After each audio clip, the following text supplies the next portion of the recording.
All right, we are going to the last segment of the program, and of course, we are talking sports this time around. We want to look at African Olympics, make a review, do a review of a Tokyo Games performance from the African perspective.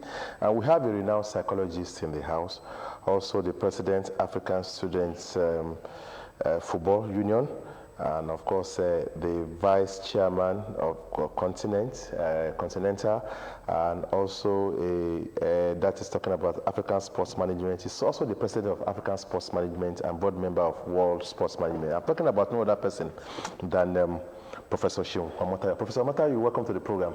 Yeah, good. Of course, for a very long time you've been in Ghana, and I know that you monitor sports home and abroad. But looking at the topic, Africa and the Olympics, in summary, how you want to describe African performance at the last Tokyo 2020 Olympics? Thank you very much, Martin.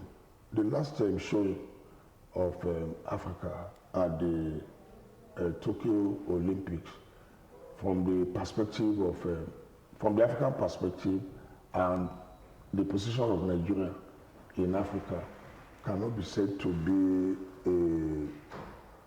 a performance worthy of emulation, because it was not an advancement of the performances in the past. Well, is this still worthy of applause? Definitely cannot be worthy of applause. But for a country like Kenya, that can be said to be the best Olympic team that went to the Tokyo Olympics, Ethiopia, Egypt, and so on, it's an applause. With 11 gold medals for a country like Kenya is not bad. But a country like Nigeria that used to lead the pack, where we were, is not particularly, to me, it's not comforting for me for discussion. Is it not about the fact that our strong area are very competitive areas, unlike the East Africans who can hold exclusively to the middle races and the long distance races? I'm not going to agree with you that our strong areas are highly competitive areas. Yes, they are competitive, but we also have, if we had applied science in the management of our strong areas, we are probably to have been in the class of Jamaica, America, and so on. Because the mtDNA that produces sprinters across the world is prevalent in West Africa. Wow. Nigeria, Cote d'Ivoire, Ghana, and so on. So it is because over the years we have neglected the scientific approach to the management of our sportsmen and women. That's the reason why we are where we are. And we also have a problem of managing our athletes for big-time competitions. We have made our athletes more to think of competition rather than advancement of their career. So when it matters most, they don't give us the best. Well, since we are talking about Nigeria, a very embarrassing issue, yes, was the fact that some athletes missed the out of competition, doping. They were banned from taking part. Then a very first-class athlete was caught in the net of doping. What could have caused this? Well, some of those things are very sensitive to discuss on air, but I'm sure that any athlete that is found guilty of such an infraction and an athlete of that status, to me, is highly disgraceful for the country. But she cannot be alone in that matter. It's a collage of individuals that may have allowed such a thing to happen to such a highly rated Nigerian athlete. Human growth hormone, everybody knows the etiology. So that they did not know is not an excuse in matters of human growth. Maybe some other banned substances, but in the matter of the substance for which she had an infraction, I don't think anybody can claim ignorance of that one. So it's unfortunate, and when athletes continue to seek extra make extra effort to the level of performance enhancement drug is a consequence of poor training. Because the drug for sports generally is for you to train well and be ready to compete and be at your peak, compete in your psychological moment. Because once you break the chain of management of athletes from the developmental stage to the podium, then there will be a problem. To manage an athlete, you need a nutritionist, you need a physical trainer, you need somebody that will train the athlete technically. You need somebody that will make the athlete to perform in his or her psychological moment. All of this must come together. So something must be missing. That must have made an athlete to say, okay, this is what I want to go and do. Or be missing in the coach, for the coach to be thinking that, okay, you need your performance to be enhanced. So something is wrong there in terms of the chain of athletes management. Let's come back home. What is the place of reward? How can reward motivate athletes, especially at this level, say National Sports Festival? National Sports Festival have come and gone. A whole lot of states have actually put their athletes together, reward them, motivate them. Some states are yet to do it, including Ogun State. Yes, what is the place of reward? Why is it important to actually reward athletes and appreciate them? You know, socially, I have been a footballer before. At the level, at the rudimentary level, even at the level of playing it at home. Even people clapping for you, this motivates you. Not to talk of somebody putting you in a place and giving you a dinner because you went to perform in a manner that that person is happy about. So you can now imagine, and the issue of an athlete, the life of an athlete, is the life of it must not dry. The times of thank you or appreciation must come almost immediately. When it does not come, you now want to ask yourself, particularly when you are not a professional, you are an amateur, and nobody is saying thank you to you.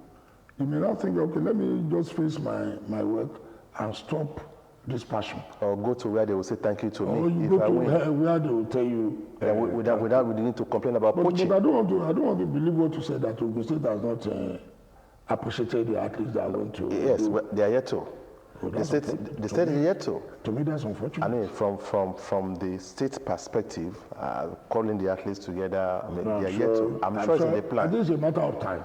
Yeah, I'm sure Ogun State now, that kind of. You were at the stadium yesterday. We saw the opening ceremony of SOEGA, which is a private initiative, which is good. Government cannot do it alone. Bringing paramilitary, military, security agencies together with students to compete in various games. And of course, at the opening ceremony, we saw Lautech, we saw UI, we saw IRE, Osun Polytechnic IRE, we saw Yabatech, the best dressed from the opening ceremony. I mean, we were discussing yesterday, why should we not see any institution in Ogun State where GATIC started from? Let's look at the popular ones. We have FUNAB, we have Olabisi Onabanjo University, we have MAPOLI, we have Taisho University of Education. These are first-class schools. No, Ogun State really is the tertiary institution capital of Nigeria.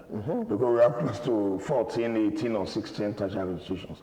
But you agree with me that it's sad because we asked around and we heard that the excuse was that they don't have money to enter, to pay the entry form. Then we begin to say, students pay for sports. We don't go to Nuga anymore. We don't go to Nipoga. We don't go to Nasega.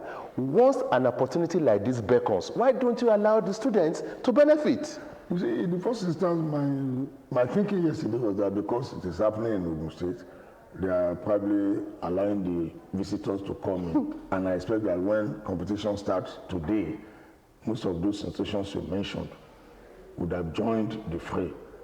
But like you said, I know that students, at least in this state, in tertiary institutions, pay some little money for sports. So I wonder how it will be difficult for at least Mapoli that will just take a walk to MKO Stadium, they are not there. I wonder how Olabisi Onabanjo, National University of Education, will not be in Abeokuta. But I'm thinking that if they cannot get to Abeokuta, they will be able to get to Shagamu because they are close by. You understand? So I don't want to believe that they are not part of it. And if they are not part of it, it will be unfortunate. And that's the way I look at it. And we want to now look at the heads of those tertiary institutions and let them know that education stands on a tripod: the cognitive, the psychomotor, and the affective. They are simply denying the students the psychomotor stage of cognitive education that will now affect the affective. So I think the heads of those tertiary institutions will be called to order by His Excellency the Governor of the state. That how come that your state are not taking part in what can bring out the effect of the cognitive part of education. Okay, as we go, what does African Sports Management and by extension the World Body stands for? Yeah, we stand for propagating sports for development and peace around the world, and professionalization of the management of sportsmen and women and anything that has to do with sports. So it's a big pot. Professional coaching, professional management of athletes, professional construction of sporting facilities, professional management of significant orders. For example, majority of our significant orders, if they are not well managed, they will mismanage the athletes. All right, lastly, as we wrap up, less than 3 years to the next Olympics, do you think Nigeria can perform better than what they achieved at the last Tokyo 2020? Well, I've always thought that Nigeria is a potentially great country in sports if we do the right things. Now we have 4 years. The tetrad, every country of the world It's 3 years now. We did 2020 and 2021. Yeah, it's 3 years, but the tetrad is every 4 years. And some countries of the world have started planning for the next Olympics. So I don't know, if Nigeria starts now, you have 3 years to identify your athletes. You have 3 years to train them to podium level. And you see in Paris, some unknown athletes are the ones that will be on the podium for Nigeria. All right, thank you very much. We've been talking about Africa and the Olympics, reviewing the performance of Africa and talking about so many other things, including sports at the local scene, sports in Ogun State, sports in our higher institutions, and of course, because sports is life. Once again, Professor Shimon Omotaya, I want to thank you very much for coming onto the program. It's my pleasure to be here. So that's the program for this Wednesday, talking about New Dawn with Charity James and Hakeem Akintunde. God willing, we should be here again Wednesday next week. But of course, you know that New Dawn is on Monday, Wednesday, and Thursday. And so on Friday, rather, other set of presenters will be here with you on Friday. Yoruba version is tomorrow or tomorrow. Don't miss it. Thanks for watching. My name, Hakeem Akintunde. On behalf of Charity James, I say catch you when next will come your way.